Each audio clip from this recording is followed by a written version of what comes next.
Rich है, उसे prosperity है, उसके पास सारी चीजें हैं, वो टैलेंटेड है, वो पढ़ा लिखा है और प्रॉस्पेरिटी है, रिच है, तो पैसे तो होंगे।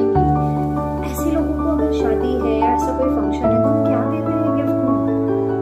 ऑब्वियसली बड़ी से बड़ी चीज देते हैं, कोशिश करते हैं अच्छा से अच्छा दें और जितना हो सके उतना दें, अपनी औकात से बढ़ के देते हैं। ठीक है, ऐसा ही होता है ना।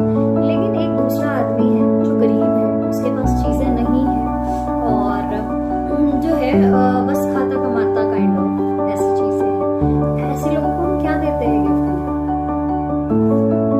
छोटी मोटी कोई भी चीज या ऐसा कोई गिफ्ट जो काफी पुराना हमारे घर पे पड़ा हुआ है और हमारे किसी काम का नहीं है, तो हम उसे उठा करके पैक करके दे देते हैं। कभी कभी ऐसा भी होता है। ये मैंने आप लोगों को क्यों बताया? These two example are the perfect example of prosperity और law of attraction। ऐसा ही होता है हमारी लाइफ में। ये दोनों उदाहरण वो थे कि भरे में भरा होता है और खाली में खाली ही होता है। मेरी मम्मी हमेशा बताया करती थी कि बेटा ऐसा होता है, जो भरा होता है वहाँ पे भरा ही होता है और जहाँ खाली होता है वहाँ खाली होता है। इसका क्या मतलब है? मैं नहीं समझ पाती थी कि ये है क्या।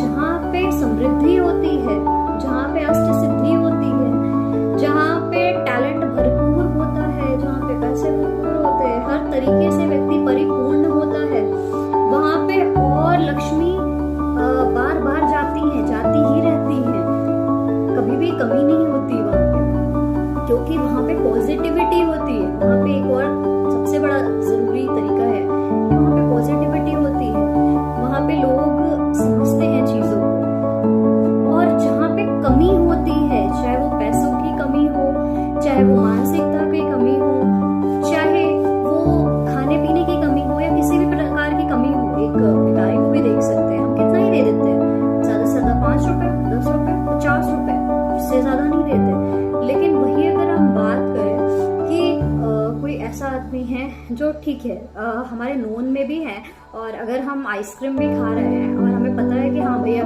वो आदमी है, वो ज्यादा खा सकता है, तो हम भले 20 वाली खाएं, हम उसको 50 वाली ऑफर करते हैं। होता है या नहीं? That's all called mindset. ऐसा होता है और हम ऐसा ही करते हैं। दिस इज ह्यूमन नेचर, ये हमारा नेचर होता है और यही मतलब था, जैसा कि मैंने पहले बोला कि जहाँ समृद्धि होती है वहीं पे चीजें भरी होती है और वहीं पे चीजें ज्यादा आती है। लेकिन जहाँ गरीबी होती है या जहाँ कमी होती है वहाँ पे कमी ही होती जाती है। और यही जो है, ये पूरा सर्कल है, ये घूमता रहता है। तो ओवरऑल इसका ये मतलब था ना कि अगर आप गरीब पैदा हुए हो या गरीब के घर में पैदा हुए हो या कोई ऐसी सिचुएशन बन पाई जिससे आप गरीब हो गए, ठीक है, कोई बात नहीं, वो हालात थे, वो सिचुएशंस थे, वो आपकी गलती नहीं है।